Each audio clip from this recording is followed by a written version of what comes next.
WAMO. To Al Jarreau. We got the kind that lasts forever.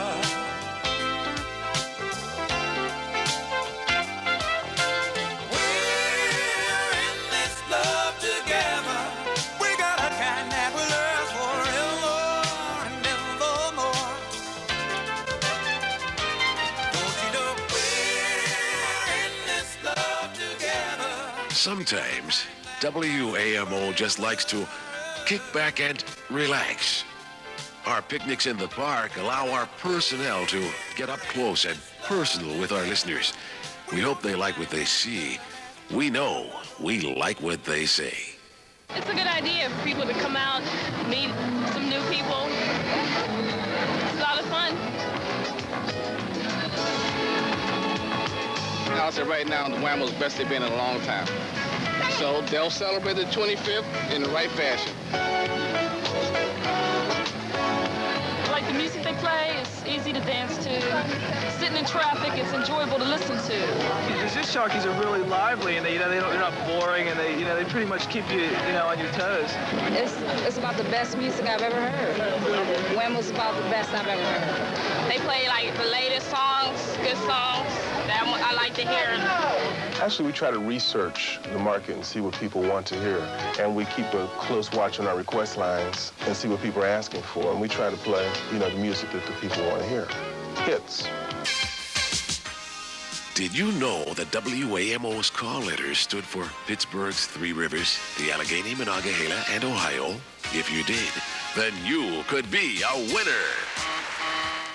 That's a part of an era that I remember very well. We shall continue this conversation after this.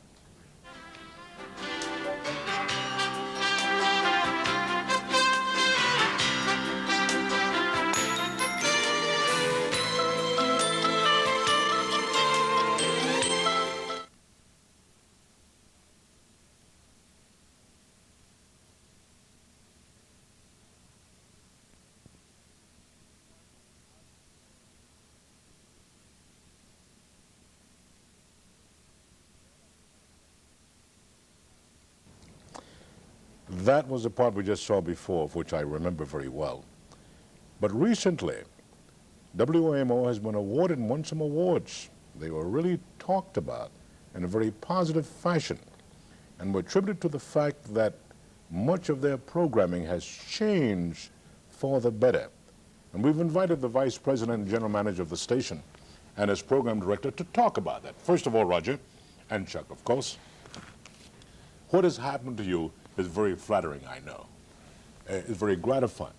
I think Pittsburgh appreciates what you've done with your programming. What brought it about, Chuck? Well, we targeted an adult audience, certainly not saying that we don't want to have teenage and young listeners, but when you target an adult audience, hopefully you kind of uplift the thinking of the younger people. We take a great deal of care, as you saw John in the video say, with our music selection. We took a lot of heat for a minute about not playing rap music anymore. Right. But after a lot of research on my own, I was pretty much convinced that the rap music had pretty much burned itself out. Not to say that in the beginning, let's go back 10 years ago when the few groups like the Sugar Hill Gang and the Curtis Blow came out with their rap music. It was kind of light, bouncy, happy music. The evolution of it, though, seemed to be kind of going downhill, digressing, if you will, to a point where it became somewhat belligerent in tone, which was a major concern of mine as I listened to it, the hollering and screaming type of harshness that it had. It had an intimidating factor. Then, it lost substance, and then that's when I really became concerned. There were some that not only were they too suggestive, they even got to the point where, the language was not acceptable, in my opinion. At the management level, Roger, I know you got a lot of heat. I know your phone. Not at all. You get a lot of phone calls because I admit that I represent that camp of thought that for a moment I was a little disturbed about your sound for a long time. And I was very happy when that change came about. What kind of heat did you get from the general public initially? Well, as you know, anytime you change anything, you're going to get a reaction. Right. Both positive and negative. And I think the people who were the most vocal were those who, although they were a small group, those who enjoyed whatever it was that we were doing on the station at that time. And I took a lot of phone calls, and I made it my business to talk to people personally. When they called and I didn't give them to Chuck or whatever, right. or didn't tell them, well, write me a letter and I'll send you back a form letter. I talked to them because I wanted to know what was on their minds. Right. After we had made the initial changes. And in their minds, they felt that WAMO was what they wanted to hear and to relate to.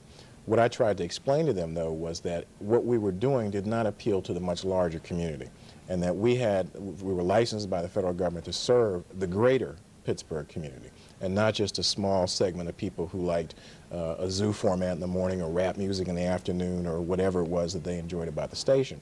Not everyone agreed with me, but at least they got a hearing. In addition to that, we started something which we've continued now every 3 months or so called Ask the General Manager, where I actually go on the air on our normal focus show on Saturday mornings from 9 to 10. And we take phone calls. And I answer any questions that anybody can throw at me about the station, talk about any concerns they may have, and try and give them an understanding of why it is that we do what we do. And also to give them a sense of ownership, because it is their station. It's, long after I'm gone and long after Chuck's gone, FM 106 is going to still be pumping out 72,000 watts and pumping out the music.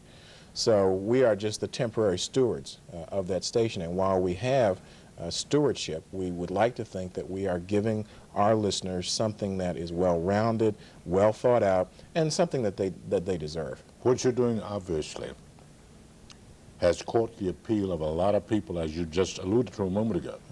More of an audience than perhaps you enjoyed previous to this, because your ratings have Yes, they have. gone, and that's the name of the game, isn't it? Yeah, yes, it is. These awards that you won some awards. Let's talk about it. Oh, yeah. And I know you're not going to be modest about it, Chuck. Not at all. It was a very exciting night for me in Atlanta, Right. just back in April, and we went down. We were nominated for 4 awards by the Academy of Professional Broadcasters. And as I say, it was quite an exciting night for me. As we sat there, it was really, I tell you, one of the most enjoyable experiences, because the program was done very well. It was done Academy Award style. Great. Great. We got our tux, we went down, and they did the entire Academy Award type format. The nominees are, open the envelope, and the winner is. Great anticipation, and we won the award for the Best Talk Show Hostess, which Lynn Hayes does, our focus show. Great. And that was a very proud moment for us. And then we won the award for the Best Promotion, our Superfest of last year, when all of the money was raised for the USA for Africa campaign. Right. And then came the big one, and that was the Station of the Year award, which I almost had cardiac arrest. I can attest to that. Yeah. When I hit that mic, I probably gave your director. Heaven can wait.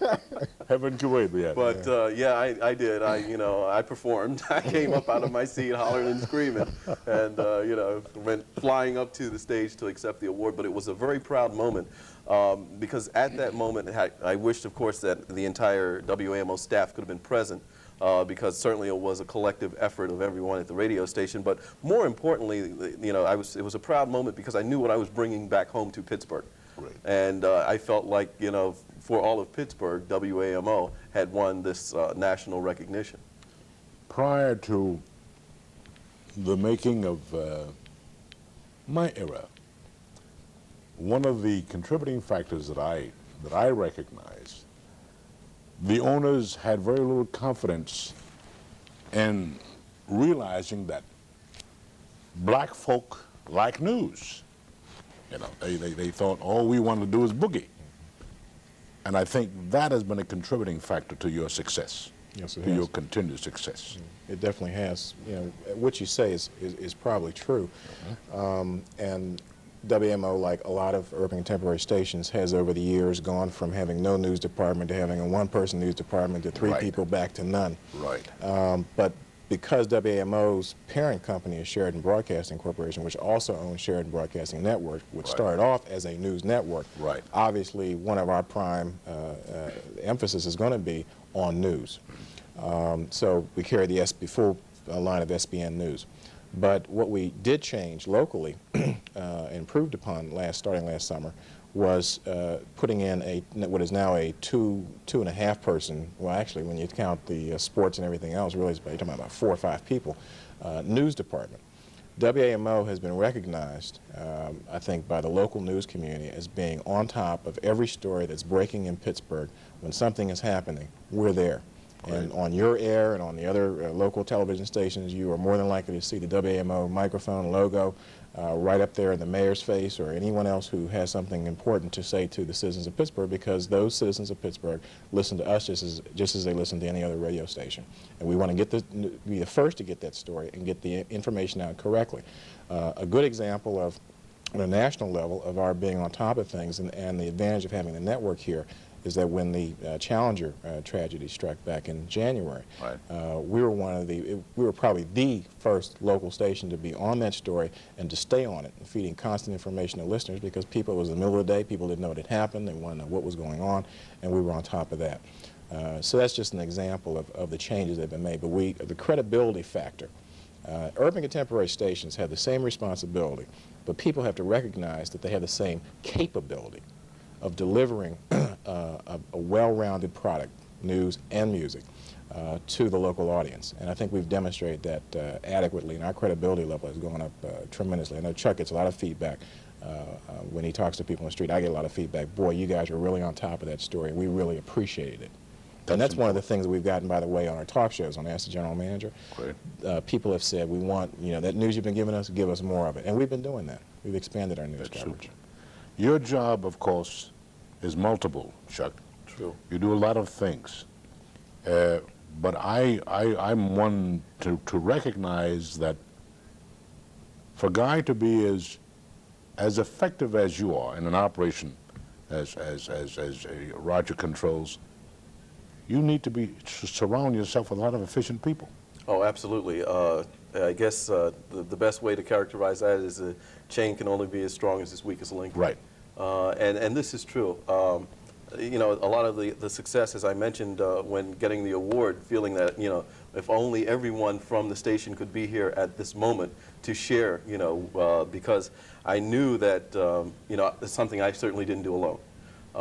And also to think that when you come into a position, when you supervise people, as I do the announcing staff there, and you have to deal with a lot of personalities and egos also.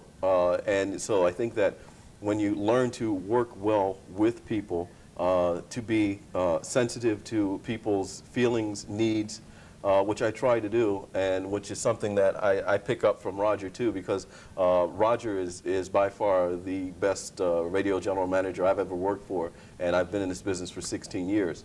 And this is what makes me produce. I think he's a pretty nice guy too. Yeah, except for I will go back to one thing. He talked about the Ask the General Manager show, and he says this is where he goes in and asks questions. What the part he didn't tell you about is that he threatens me if you're not there. He won't go without me, Sid. Somebody has to work the equipment. Right. I know either of you can respond to this, but at many black seminars right now, they're right now going on around colleges all over the country and various elements of our society, we are thinking black family image. And the phrase role model is being kicked around all over the place. They're saying that our black kids don't have too many role models. And too many of them are thinking in terms, if they're not a football player, a basketball player, there's nothing left for them. And that's so wrong. That's a myth. When you select a person, either of you can respond, when you select a person to become a part of your operation, we want our kids to see the kind of quality people you're looking for. What are the qualifications of people that you're looking for in management, Roger? What kind of quality people are you looking for in staff, in your staff? What are the qualifications? Well, from my end, and this would go for whatever the position is in the station, number one, somebody that's creative. Right.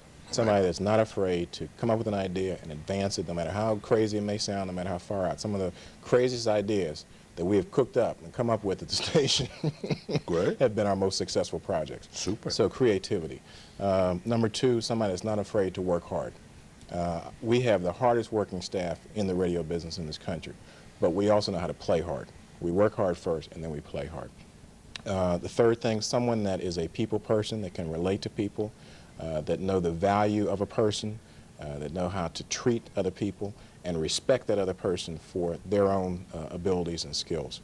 And then finally, whatever their craft happens to be, whether it's on-air announcing or sales, that they have perfected that craft the best that they can.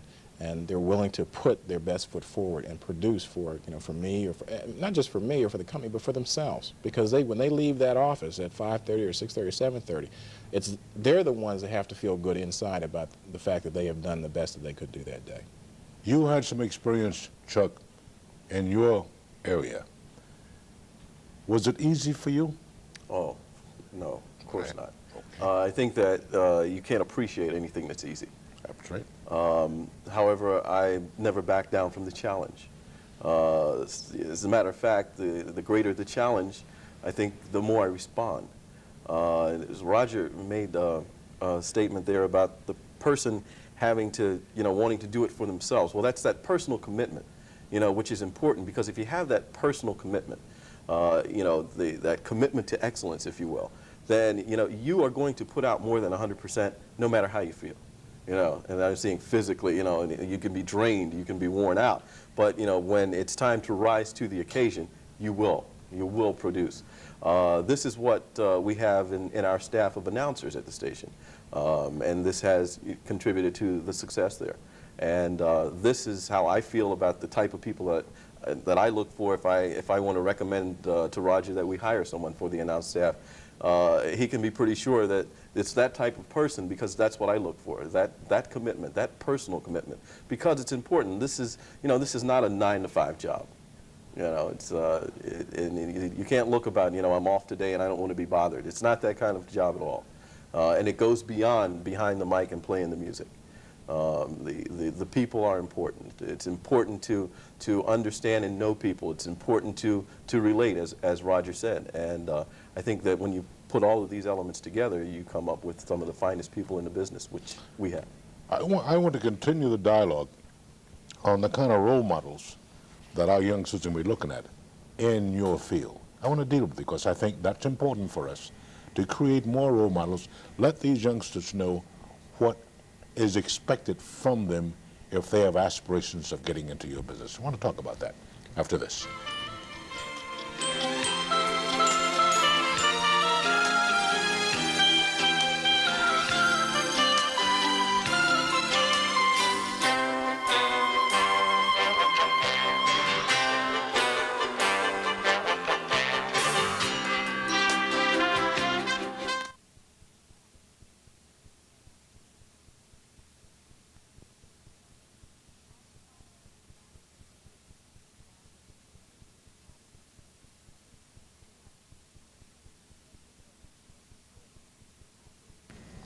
We're talking to Roger Fairfax, the General Manager and Vice President of WAMO, and the Program Director of this company, Chuck Woodson. We're talking about the awards they've recently won out of Atlanta, and the fact that they have indeed arrived and become a very integral part of the entertainment area in our city.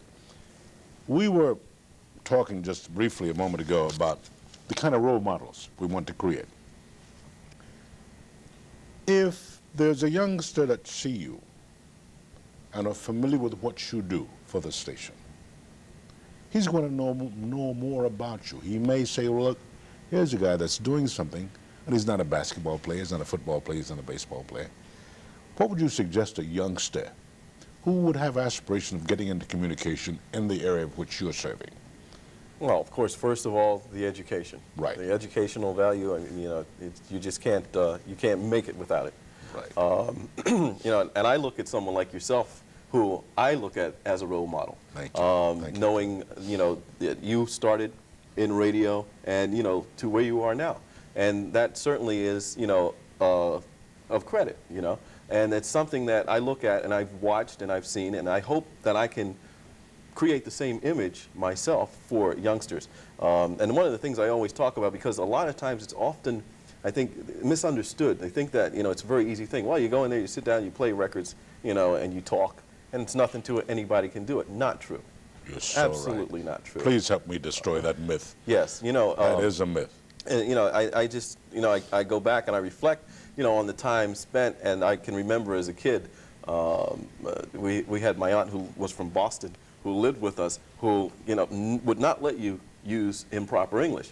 And I used to, as a kid, you go say, oh, gee whiz, why can't I say ain't, and, things like that. Of course, now, 25, 30 years later, I'm so grateful for her and what she did for me. And, I was a good English student, as it turned out. And, of course, as you can, obviously see at this point, I benefited from that to be, guided along to get the education and to be conscientious about it all, to look ahead and to think about where do I want to be 10, 15 years from now.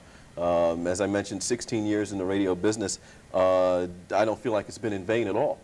I feel, of course, blessed and fortunate, but I do know that I worked for it and toward it.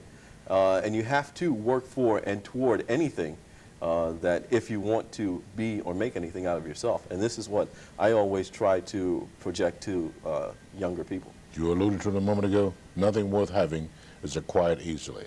Exactly right. And I can remember many times when I was asked about what I was doing in radio and all that sort of thing. And as you pointed, I think Roger mentioned it earlier, to put on a half-hour show on our show or 2-hour show in radio, people don't recognize, particularly youngsters who want to do what you do, they don't realize it takes hours of preparation to do that. Like this show. This is a half-hour show, but it took a longer than a half hour to put it together. Sure. But Roger, what do you suggest for that young girl, that young guy, who is interested in the management area? Well, I happen to not teach a course, but have a kind of a prepared talk that I give to a lot of youth groups around town about the steps to success. Right. And in that, it's about an hour and a half to 2-hour session. But in that, I go into what I call the 6 steps. I'm not going to go on all the 6 steps here, but the 6 steps to success, not just in management, but in any particular field. As Chuck mentioned, education is key. Absolutely.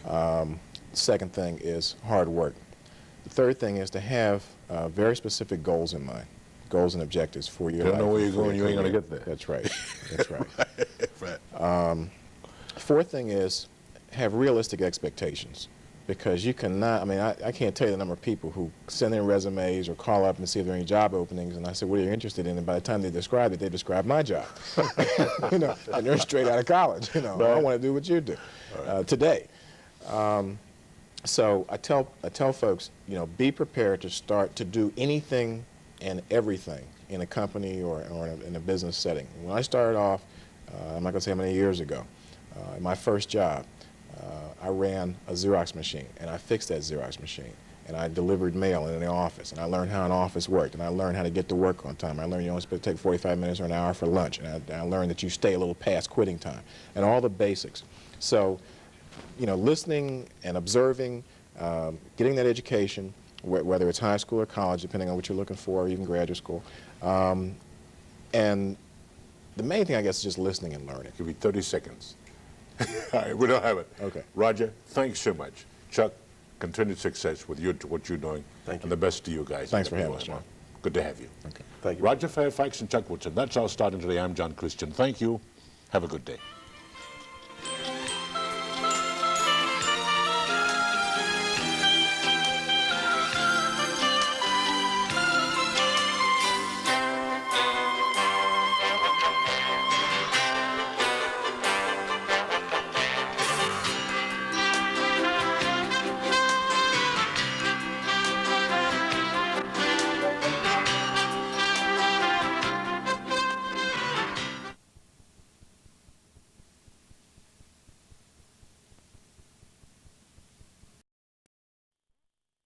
What's the hottest thing in Pittsburgh? WAMO. We are moving on while the others follow. The original FM 106. Here is where the music starts. Hot tracks. WAMO. One step ahead.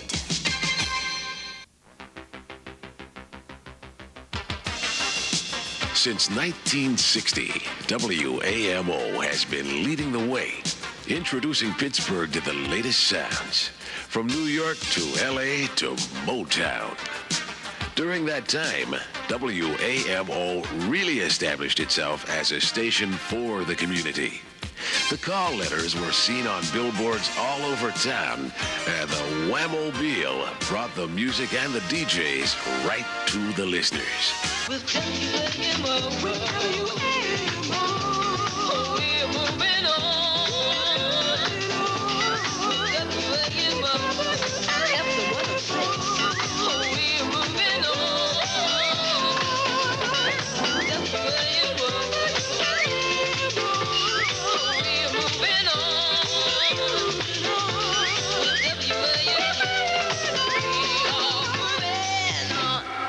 And FM 106 is much more than a station to listen to. It's something to see. WAMO likes to keep a high profile on the Pittsburgh scene, with events like the Three Rivers Regatta, where Pittsburghers were treated to the Wham-O Wing Walk, showing another way a radio station can take to the air. FM 106 also wants its listeners to experience their favorites in a concert setting. As part of WAMO's 25th anniversary celebration, an estimated 50,000 people saw the Four Tops reach out to their fans at a free concert.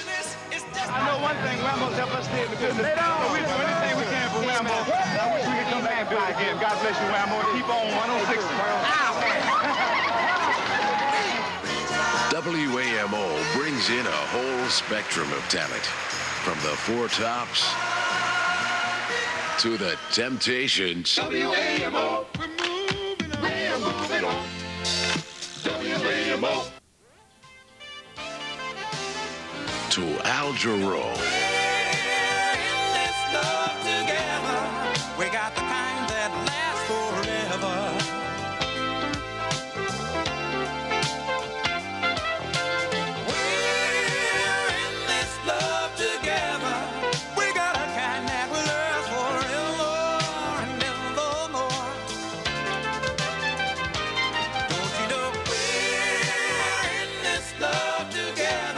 Sometimes WAMO just likes to kick back and relax. Our picnics in the park allow our personnel to get up close and personal with our listeners. We hope they like what they see. We know we like what they say. It's a good idea for people to come out, meet some new people. It's a lot of fun. I'll say right now, the Wham-O's best they've been in a long time. So they'll celebrate the 25th in the right fashion. I like the music they play. It's easy to dance to. Sitting in traffic, it's enjoyable to listen to. The disc jockeys are really lively, and they're not boring, and they pretty much keep you, on your toes. It's about the best music I've ever heard. Wham-O's about the best I've ever heard. They play like the latest songs, good songs. I like to hear them. Actually, we try to research the market and see what people want to hear. And we keep a close watch on our request lines and see what people are asking for. And we try to play, the music that the people want to hear. Hits. Did you know that WAMO's call letters stood for Pittsburgh's Three Rivers, the Allegheny, Monongahela, and Ohio? If you did, then you could be a winner. And WAMO loves a winner. FM 106 loves to enrich our listeners with more than just music. Our contests range from on-air giveaways of concert tickets and albums to contests such as our Ultimate Challenge, which featured over $25,000 in prizes.